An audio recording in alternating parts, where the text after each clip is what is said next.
And then Richard, you start Not playing. me. It's not me. If you smell something, Okay, so it's talking not. and start playing. All right, are we on? There we go. Rolling. Okay, this bridge part, Yeah. I'm going to put in that 2/4 bar. It appears again, but Okay. this time we're going to go to make it a 6/4 because the phrasing is across the line. Oh, all right. So it's not Yeah. really a 2/4, 4/4. It's a 6/4 bar. So I have it.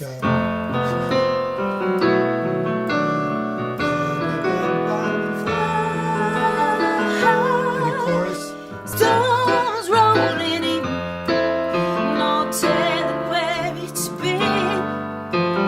Charging up the sky, calling out of light. The wind is howling through. You're going somewhere new.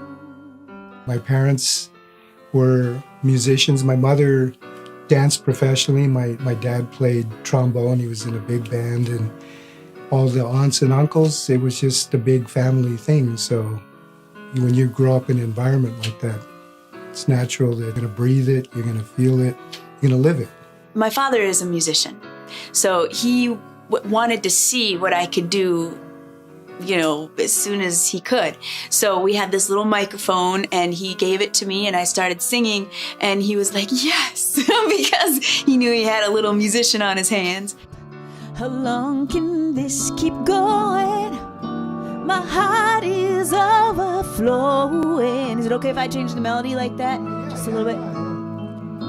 I saw their fire nightly. Can't believe it's true. Are you really through?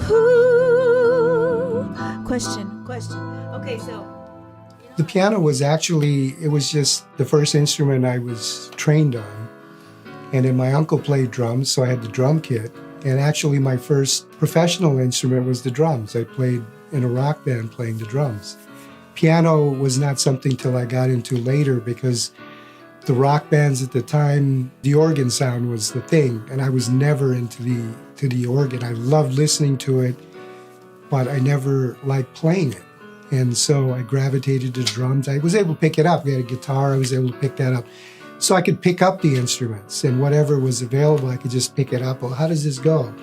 I would figure it out and then just go from there. Drums, my uncle showed me a few things. I got on the kit, played, and then next thing you know, I'm playing with a band. And then when the Doors came out, there was the electric piano. It's like, that's what I want to do.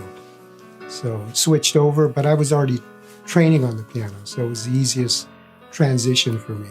And I think all piano players should learn how to play the drums or understand it because it gives you that solid rhythm and that solid foundation. I gravitated toward the saxophone and the vocals. I couldn't ever choose between the two. I suppose I tell you, I did start with vocals because it's the easiest to start with. You know, it goes with you wherever you are. It's with you. So yeah, I started singing early, 4 years old, and I just took to it.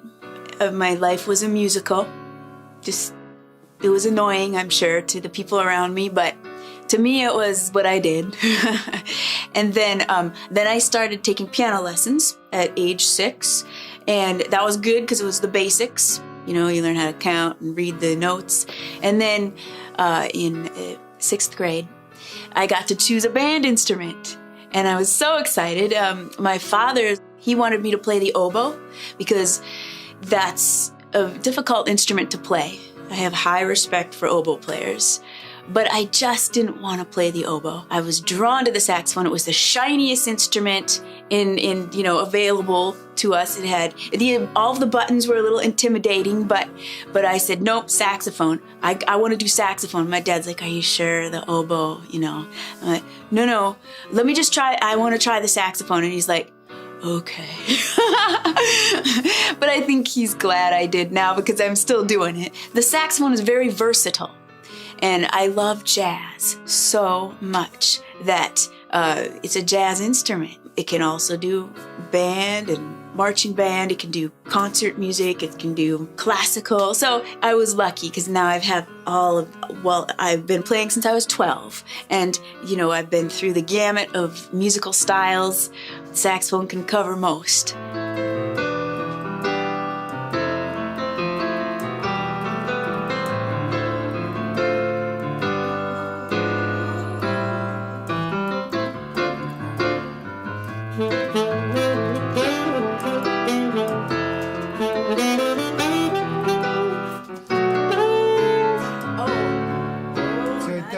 has this See? pickup because, you know, it's accent and it Okay. leads in. Okay.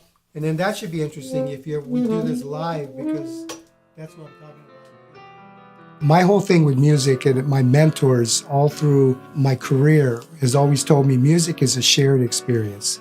You never play in a vacuum. If you sit at home, you practice for 6 hours, which I was never that kind of person, 30 minutes and I was out the door. Music should never be where you're at home and you're becoming the best guitarist or the best whatever in the world.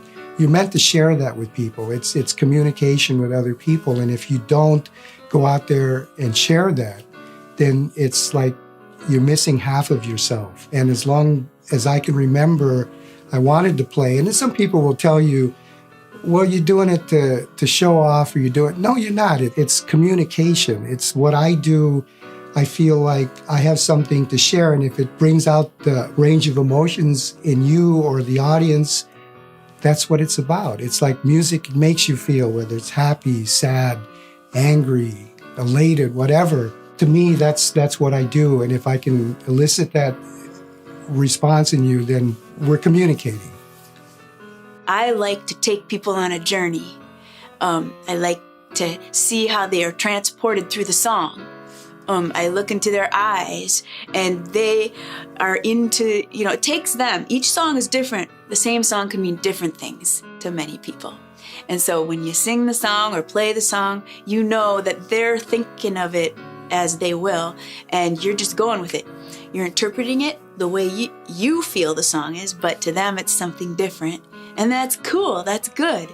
But to perform is one of my favorite things to do.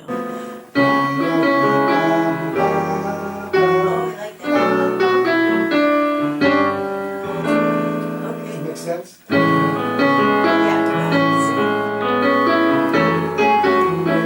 That's the feel. Just picture drums.